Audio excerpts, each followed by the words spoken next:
بسم اللہ الرحمن الرحیم الصلاۃ والسلام علیک یا رسول اللہ وعلی آلک و اصحابک یا نبی اللہ۔ محترم ناظرین السلام علیکم۔ سید ابو سہل موسیٰ وہ بزرگ تھے جن کا کلام سن کر لوگ غش کھا جاتے۔ وہ یاد الہی میں عشق کے مقام پر پہنچ چکے تھے، اس لیے دنیا کو چھوڑ کر دریا کے کنارے جا بیٹھے۔ کئی دن جذب کی صورت میں بیٹھے رہے، آخر بھوک نے تنگ کیا، آسمان کی طرف نظر اٹھائی، پھر دریا پہ دیکھا، ایک سیب تیرتا نظر آیا، پکڑ کر کھا لیا۔ بھوک کی تیزی کمی ہو گئی، مگر فوراً دل میں ایک خلش پیدا ہوئی کہ اس سیب کا کوئی مالک ہوگا۔ اسی سوچ میں دریا کے کنارے کنارے اس طرف روانہ ہو گئے جدھر سے سیب آیا تھا۔ آخر باغ نظر آ گیا۔ اندر گئے، مزدوروں سے مالک کا پتہ پوچھا۔ تھوڑی دیر کے بعد مالک آ گیا، ادب سے اسے کہنے لگے کہ میں نے اس طرح آپ کا ایک سیب کھا لیا ہے۔ مالک سن کر حیران ہوا اور تعجب سے انہیں دیکھنے لگا اور پوچھا، اب آپ کیا چاہتے ہیں؟ آپ نے کہا، میں نے بھوک اور بھول میں سیب کھایا ہے، اللہ نے مجھے طاقتور جسم دیا ہے، میں اس کی اجرت جو آپ مانگیں دینے کو تیار ہوں۔ مالک غور کرنے کے بعد بولا، نوجوان، میرا تمہارا حساب برابر ہونے کی دو شرطیں ہیں۔ نوجوان نے حیرت سے دیکھا مگر منہ سے نہ بولا۔ پہلی شرط، 1 ماہ تک تم میرے باغ کے درختوں کو پانی دو گے، جب تم یہ پوری کر لو گے تو پھر دوسری شرط بیان کروں گا۔ اگر ان میں سے ایک بھی شرط پوری نہ ہوئی تو میدان حشر تک تم میرے قرض دار رہو گے۔ جواب دیا، آپ یقین رکھیں میں آپ کی یہ شرائط پوری کرنے کی پوری کوشش کروں گا۔ مالک نے حیرانی سے دیکھ کر کہا، تم نے مجھ سے یہ نہیں پوچھا کہ ایک سیب کی قیمت 1 ماہ کی محنت کے برابر کیسے ہو سکتی ہے؟ نوجوان نے کہا، خیال تو آیا تھا مگر میں نے اپنے جرم کی خاطر آپ کو راضی کرنا ہے۔ مالک کو یہ سن کر حیرانی تو ہوئی مگر انہیں یہ کہہ کر کہ تم اپنا کام شروع کرو، خود گھر کو چلا گیا۔ 1 ماہ سخت محنت کر کے نوجوان نے شرط پوری کر لی اور کہا، اب دوسری شرط بتاؤ۔ مالک نے کہا، دوسری شرط یہ ہے، میری لڑکی کے ساتھ شادی کرو۔ وہ لڑکی پیدائشی بدصورت، اندھی اور اپاہج ہے۔ یہ سن کر نوجوان اللہ سے دعا ہو گیا، اے اللہ، مجھے آزمائش میں ثابت قدم رہنے کی توفیق عطا فرما، میں کہیں بہک نہ جاؤں۔ اور پھر مالک سے کہا، میں تیار ہوں۔ دوسرے دن شادی ہو گئی۔ جب بیوی سامنے آئی تو وہ شکل نہ تھی جو مالک نے بتائی تھی۔ بھاگتے ہوئے مالک کے پاس گئے اور کہا، آپ کو غلطی تو نہیں ہو گئی؟ یہ لڑکی تو اس شکل کی نہیں ہے۔ مالک نے کہا، غلطی وہی تمہاری بیوی ہے۔ پھر آپ نے پوچھا، آپ نے جھوٹ کیوں بولا؟ مالک کہنے لگا، باصورت اس لیے کہ اس کے چہرے پر موجودہ نمائش کا غازہ نہیں، اندھی اس لیے کہ اس نے کسی غیر محرم آدمی کو نہیں دیکھا، اپہج اس لیے کہ وہ اب بھی کسی غیر محرم کی شکل سے آشنا نہیں ہے۔ باغ کے مالک حضرت سید عبداللہ سومی تھے، جن کا سلسلہ نسب 12ویں پشت میں امام حسین سے جا ملتا ہے۔ آپ بہت بڑے بزرگ تھے، ممنوعہ دنوں کے علاوہ ہمیشہ روزہ رکھتے۔ شیخ محمد قزوینی کہتے ہیں کہ ایک دن ان کے کچھ دوست مال لے کر تجارتی قافلے کے ساتھ سمرقند کو روانہ ہوئے۔ وہ ایک صحرا سے گزر رہے تھے کہ سینکڑوں سواریوں نے انہیں گھیر لیا۔ تاجروں نے گھبرا کر سید عبداللہ سومی کو آواز دی۔ ابھی یہ آواز گونج رہی تھی کہ تاجروں نے دیکھا سید عبداللہ سومی لٹیروں کے درمیان کھڑے کہہ رہے ہیں، ہمارا پروردگار پاک اور بے عیب ہے، اے سواروں ہم سے دور ہو جاؤ۔ یہ سنتے ہی گھوڑے سواروں کو لے کر بھاگ اٹھے اور دور جنگلوں میں جا چھپے۔ پھر جب تاجر جیلان واپس آئے اور دوستوں کو یہ واقعہ سنایا تو کہنے لگے، واللہ شیخ تو یہیں تھے، وہ کہیں گئے ہی نہیں ہیں۔ اسی سید عبداللہ سومئی کی بیٹی فاطمہ ام الخیرام الجبار کے ساتھ حضرت ابو سہل موسیٰ کی شادی ہوئی اور اسی جانب سید ماں باپ سے سید محمد عبد القادر محی الدین جیلانی پیدا ہوئے اور غوث اعظم کا لقب پایا۔ آپ جیلان یعنی ایران کے رہنے والے تھے۔ آپ رمضان المبارک کی پہلی تاریخ کو 470 ہجری میں پیدا ہوئے۔ اس رات آپ کے والد نے ایک خواب دیکھا کہ حضور صحابہ و اولیاء کے ہمراہ تشریف لائے اور کہا، اے ابو سالم، خدا نے تمہیں ایک بیٹا دیا ہے جس کا درجہ اولیاء میں بہت بلند ہے اور وہ مجھے بیٹے کی طرح عزیز ہے۔ کہتے ہیں کہ اس رات جتنے بچے پیدا ہوئے وہ سب لڑکے تھے اور سب جوان ہو کر ولایت تک پہنچے۔ عبد القادر کی والدہ کا بیان ہے کہ وہ رمضان میں پیدا ہوئے اور دن کے وقت دودھ نہیں پیتے تھے۔ اگلے رمضان پر چاند نظر نہ آیا تو لوگوں نے روزہ نہ رکھا، مگر عبد القادر نے اس روز دودھ نہ پیا۔ جب لوگوں نے مجھ سے پوچھا تو میں نے جواب دیا اور یہ بات بتائی۔ لوگوں نے دوسرے شہروں سے تصدیق کی تو رمضان اسی دن شروع ہو چکا تھا۔ اس واقعے نے دور دور علاقوں میں یہ مشہور کر دیا کہ سادات کے گھر میں ایک لڑکا پیدا ہوا جو رمضان کے دن کے وقت دودھ نہیں پیتا۔ وہ خود بھی ایک شعر میں کہتے ہیں کہ میرے ابتدائی حالات کا ذکر سارا جہان جانتا ہے۔ میں گہوارہ میں بھی روزہ رکھتا تھا۔ آپ کے والد بچپن میں فوت ہو گئے۔ نانا نے تربیت کی، آپ بچوں میں نہیں کھیلا کرتے تھے، اور اگر کبھی ایسا ہوتا تو آواز آتی، اے برکت دیے ہوئے میری طرف آ۔ یہ آواز سن کر آپ ڈر جاتے اور اپنی ماں کی گود میں چھپ جاتے۔ آپ کے اپنے بقول آپ 10 برس کے تھے جب مکتب میں پڑھنے جایا کرتے تھے۔ راہ میں مردان غیب پیچھے چلتے نظر آتے۔ جب میں مدرسے میں داخل ہوتا تو انہیں کہتے سنا، اللہ کے ولی کو بیٹھنے کے لیے جگہ دو۔ 18 سال کی عمر میں والدہ نے ایک قافلہ کے ہمراہ مزید تعلیم کے لیے بغداد بھیجا۔ ایک ویران راہ سے گزرتے ہوئے ڈاکوؤں نے قافلہ والوں کا مال لوٹ لیا اور عبد القادر کو غریب بچہ چھوڑ کر سمجھ دیا۔ قافلہ چلنے لگا تو ڈاکوؤں کے سردار نے مذاقاً عبد القادر سے پوچھا، تمہارے پاس بھی کچھ ہے؟ انہوں نے کہا ہاں ہے۔ انہوں نے تلاشی لی تو کچھ نہ ملا۔ سردار غصے میں آ گیا، تو ہمیں بے وقوف بناتا ہے۔ عبد القادر نے کہا، میں مذاق نہیں جانتا، صرف جھوٹ نہیں بولتا۔ میرے پاس 40 اشرفیاں ہیں جو میری قبا میں بغل کے نیچے ٹانکی ہیں۔ دوبارہ تلاشی پر وہ اشرفیاں نکل آئیں۔ سردار نے پوچھا، تو نے جھوٹ بول کر یہ اشرفیاں کیوں نہ بچائیں؟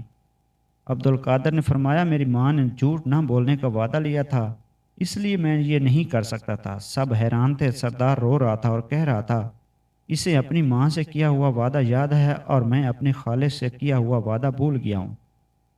یہ کہہ کر اس نے سب لوٹا ہوا مال واپس کر دیا اور عبد القادر کے ہاتھوں کو بوسہ دیا۔ چیختا ہوا یہ کہتا جا رہا تھا کہ آج رات اگر تو مجھے نہ ملتا تو میری ساری زندگی اسی طرح گزر جاتی۔ اے دنیا، میرا پیچھا چھوڑ دے، میں تم پر لعنت بھیجتا ہوں، اور غائب ہو گیا۔ یہ اتنا بڑا سبق ایک لٹیرے نے ان کے بچپن میں ہی سے حاصل کیا۔ آپ نے بغداد پہنچنے سے قبل وہ سب اشرفیاں بانٹ دیں اور خود کئی دن فاقے رہنے کے بعد ایوان کسریٰ کی طرف گئے۔ وہاں انہوں نے بے شمار درویش دیکھے جو کھانے کو کچھ تلاش کر رہے تھے۔ یہی وہ ایوان کسریٰ ہے جس کے 14 کنگرے حضور صلی اللہ علیہ وآلہ وسلم کی پیدائش کے وقت گر گئے تھے۔ میں نے یہاں ٹھہرنا مناسب نہ سمجھا اور بغداد کی طرف لوٹا۔ راہ میں ایک آدمی ملا، وہ جیلانی تھا۔ مجھے خوشی ہوئی۔ اس نے سونے کا ایک ٹکڑا نکال کر دیا کہ یہ تمہاری ماں نے دیا تھا۔ میں نے وہ ٹکڑا لے کر کچھ کھانا خریدا اور ایوان کسریٰ جا کر ان درویشوں کو بھی کھلایا۔ باقی جو بچا تھا اس سے بھی کھانا خریدا اور درویشوں کو دعوت دے دی کہ کھائیں۔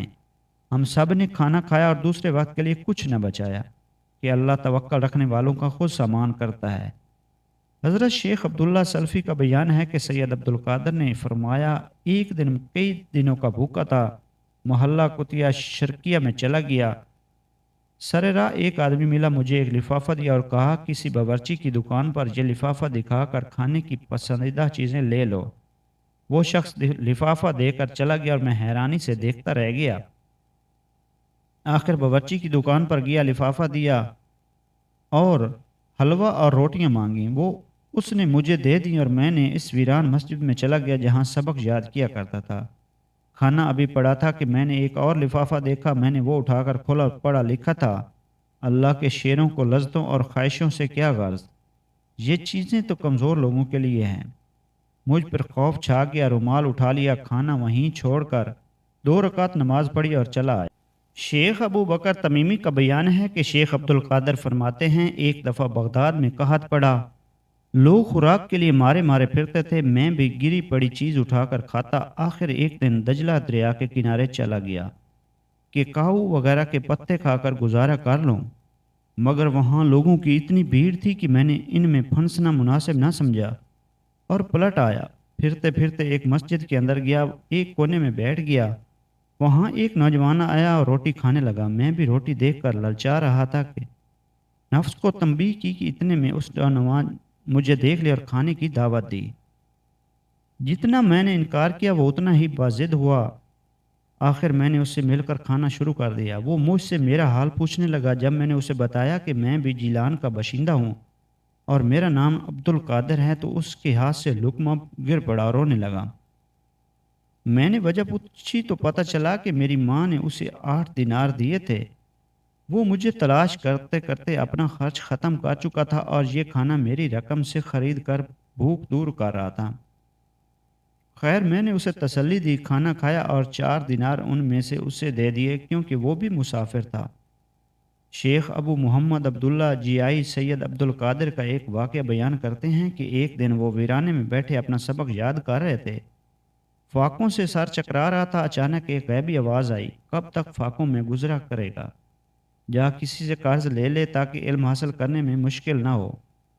میں نے کہا، مجھے یہاں قرض کون دے گا؟ جس نے تجھے ویرانے میں پکارا ہے وہی تیرے قرض کا ذمہ دار ہے، اطمینان سے اپنا کام کر۔ یہ جواب سن کر ایک نان بائی کی دکان پر گیا اور کہا، بھائی مجھے 1.5 روٹی روزانہ اس شرط پر قرض دے دیا کرو کہ جب مجھے کہیں سے کوئی رقم مل گئی تو میں تمہارا سارا قرض ادا کر دوں گا، اور اگر اس دوران میں مر جاؤں تو مجھے معاف کر دینا۔ یہ سن کر نان بھائی رونے لگا اور کہا، جتنا جی چاہے لے جایا کریں۔ پھر میں نان بھائی کی دکان سے روزانہ 1.5 روٹی لے آتا۔ جب مدت گزر گئی تو خیال آیا، تو اتنی دیر سے قرض لے رہا ہے مگر ادائیگی کی کوئی صورت نہیں ہے۔ اس خیال سے مجھے شرم آئی اور میں اس نان بھائی کی دکان پر نہیں گیا۔ دوسرے دن پھر وہی آواز آئی کہ جب ہم نے تیرے قرض کا ذمہ لے لیا تھا تو پھر تیرے پریشان ہونے کی کیا ضرورت ہے؟ نان بھائی سے میں شرمندہ ہوں، اب میں وہاں نہیں جاؤں گا، مگر قرض دینے کے لیے تو جانا ہی ہوگا۔ غیبی آواز نے کہا، قرض کہاں سے ادا ہوگا؟ میں نے حیرانی سے کہا، زمین و آسمان میں سارے خزانے اللہ کے ہیں، وہی تمہارا قرض ادا کرے گا۔ فلاں جگہ جاؤ، وہاں جو کچھ ملے اس سے نان بھائی کا قرض ادا کر دو۔ میں وہاں گیا، ایک سونے کا ٹکڑا وہاں پڑا ہوا میں نے اٹھا لیا، نان بھائی کے حوالے کر دیا۔ نان بھائی نے محبت سے ہنس کر کہا، اتنی کیا جلدی تھی؟ ابو محمد عبداللہ جیائی ایک اور واقعہ بیان کرتے ہیں کہ اہل بغداد کی ایک جماعت علم فقہ میں مشغول تھی۔ جب اناج کٹنے کے دن آتے تو وہ یعقوبہ گاؤں میں چلے جاتے، لوگ انہیں کچھ اناج دے دیتے۔ ایک بار میں بھی ان کے ساتھ اناج لینے گیا تھا۔ اس گاؤں میں شریف یعقوبی ایک زاہد بزرگ رہتے تھے۔ میں ان کی خدمت میں پہنچا، وہاں بہت سارے لوگ موجود تھے۔ میں بھی خاموشی سے ایک کونے میں بیٹھ گیا۔ شیخ مختلف موضوع پر گفتگو کرتے رہے اور لوگ اپنی ذہانت کے مطابق سمجھتے رہے۔ وہ بات سیدھی کرتے تھے اور یہی ان کا کمال تھا۔ آخر مجلس ختم ہوئی، لوگ گھر چلے گئے، میں کھڑا رہا۔ شیخ نے کہا، کیا کوئی سوال باقی رہ گیا ہے؟ اور بیٹھنے کو کہا۔ میں نے کہا، میں نے آپ کی تقریر سنی ہے، مجھے کوئی خاص بات بتائیے۔ انہوں نے غور سے میری طرف دیکھا اور پرجلال لہجے میں کہا، طالبان حق کسی غیر کے آگے ہاتھ نہیں پھیلاتے۔ یہ سن کر میں کانپ اٹھا اور یوں محسوس ہوا جیسے یعقوبی پر میرے اس گاؤں میں آنے کا مقصد ظاہر ہو گیا۔ میں ان کی نصیحت کے بعد نہ کسی مکان پر گیا نہ کسی سے سوال کیا۔ شیخ عبد القادر جیلانی فرماتے ہیں، میں نے علم حاصل کرنے میں جتنے فاقے سہے، محنت کی، اس کی توفیق اللہ کی طرف سے عطا ہوئی تھی، ورنہ میں اس اہل نہ تھا کہ اس آزمائش میں پورا اتر سکتا۔ آخر 496 ہجری میں علم، قرأت، تفسیر، حدیث، فقہ، کلام، لغت، ادب، نحو، عروض، مناظرہ، تاریخ اور علم انساب 26 سال کی عمر میں مکمل کر لیا اور فتویٰ دینا شروع کیا۔ اس پر علماء بغداد میں ہلچل مچ گئی اور مخالفت شروع ہوئی کہ ایک 26 سالہ نوجوان بغیر اجازت نامہ فتویٰ دینے کا مجاز نہیں ہے۔ اس پر طرفین کے اصرار پر امتحان کی نوبت آئی۔ علماء بغداد جمع ہوئے، سید عبد القادر جیلانی حاضر تھے، مگر علماء سے کوئی سوال نہ بن پڑتا تھا۔ آخر علماء نے معذرت کی اور شیخ عبد القادر جیلانی انہیں یہ کہتے ہوئے اٹھ کھڑے ہوئے کہ مجھے آپ سے کوئی گلہ نہیں ہے، علم اللہ کی عطا ہے، جسے چاہتا ہے وہ عطا کر دیتا ہے۔ میں نے آپ سب کو معاف کیا اور پھر وہ ویرانوں کو نکل گئے۔ علماء بغداد اب معتدل دل و دماغ سے سوچ رہے تھے۔ شیخ ابو سعود احمد آپ کا ایک اور واقعہ بیان کرتے ہیں کہ آپ 25 سال عراق کے ویرانوں اور جنگلوں میں پھرتے رہے۔ ان دنوں رجال اور جنوں کو آپ علم طریقت سکھایا کرتے تھے۔ آپ نے جس سے ایک لفظ بھی سیکھا اسے استاد جانا، اس لیے آپ کے اساتذہ کی تعداد ہزاروں میں ہے۔ آپ نے طریقت کی تعلیم حماد بن مسلم سے حاصل کی، جن سے آپ کے شبہات دور ہوئے۔ آخر ابو سعید مبارک مخرمی کی خدمت میں پیش ہوئے، جو امام احمد بن حنبل کے مکتب فکر سے تعلق رکھتے تھے، اور انہی کے حکم پر گوشہ نشین ہوئے۔ اس سے پہلے آپ بغداد کے مسلمانوں کی حالت دیکھ کر بیزار تھے، اکثر ویرانوں میں جا کر رہا کرتے تھے۔ وہیں وہ بڑے بڑے مجاہدوں سے گزرے اور اللہ تعالیٰ نے انہیں شیطان کے حملوں سے صاف بچایا۔ علماء شاہی درباروں کی خوشامدی ہو کر رہ گئے تھے، خدا کے ڈر کی بجائے انہیں دولت لوٹنے اور عیش و آرام کرنے سے واسطہ تھا۔ یہ شعار سید عبد القادر جیلانی جیسے محد آدمی کے لیے بڑے کرب کی وجہ تھا، جس کی وجہ سے وہ ویرانوں کو ترجیح دیتے، مگر ابو سعید مبارک مخرمی کے حکم نے انہیں اوشہ نشین کر دیا۔ آخر اس گوشہ نشین سے تنگ آ کر پھر ویرانوں کی طرف لوٹ جانا چاہتے تھے کہ حضور صلی اللہ علیہ وآلہ وسلم رات کو خواب میں اور کہا، عبد القادر تم منہ کیوں نہیں کھولتے؟ جواباً عرض کی، میں اجمی ہوں، عرب کے سامنے میری کیا وقت؟ آپ نے فرمایا منہ کھول۔ آپ نے منہ کھول دیا اور حضور پاک نے 7 بار اپنا لعاب دہن ان کے منہ میں ڈالا، جس سے آپ کا کلام باثر ہوا اور ہزاروں کے مجمع میں آپ تقریر فرمایا کرتے۔ کہتے ہیں کہ مردان غیب اور جنات بھی آپ کے واعظ میں شامل ہوتے، بلکہ روایت ہے کہ 1000 جن آپ کے ہاتھ پر بیعت ہو چکے تھے، اور یہ سب سعادت حضور صلی اللہ علیہ وآلہ وسلم کی عطا کردہ فیض سے حاصل ہوئی۔ آپ خود کہتے ہیں، میرے استاد قاضی ابو سعید مبارک مخرمی نے مجھے کھانا اپنے ہاتھ سے اس وقت بھی کھلایا تھا جب میں برج اجمی میں کئی دنوں سے بھوکا تھا، مگر بیعت ہوتے وقت سادہ غذاؤں جن انہوں نے مجھے ہاتھ سے کھلائی تھی، اس کا مزہ کچھ اور تھا جو میں کبھی نہیں بھول سکتا۔ اس کے بعد خرقہ ولایت دیا اور کہا، یہ وہ خرقہ ہے جو حضور صلی اللہ علیہ وسلم نے حضرت علی علیہ السلام کو دیا، پھر ان سے حسن بصری کو ملا، اور پھر حبیب اجمی، حضرت داؤد طائی، حضرت شیخ معروف کرخی، حضرت سری سکتی، حضرت جنید بغدادی، حضرت شیخ ابو بکر شبلی، حضرت ابو الفضل عبد الواحد تمیمی، حضرت شیخ ترتوسی، حضرت شیخ ابو الحسن علی، قاضی ابو سعید مبارک مخرمی تک پہنچا، اور میں آپ کو دے رہا ہوں۔ ایک دفعہ آپ حج بیت اللہ کے لیے روانہ ہوئے، جب آپ منارہ ام القرون کے قریب پہنچے تو آپ کی ملاقات شیخ عدی بن مسافر سے ہوئی۔ وہ بھی اس وقت جوان تھے۔ انہوں نے پوچھا، آپ کہاں جا رہے ہیں؟ آپ نے بتایا، حج کو جا رہا ہوں۔ انہوں نے کہا، کیا میں بھی آپ کے ساتھ چل سکتا ہوں؟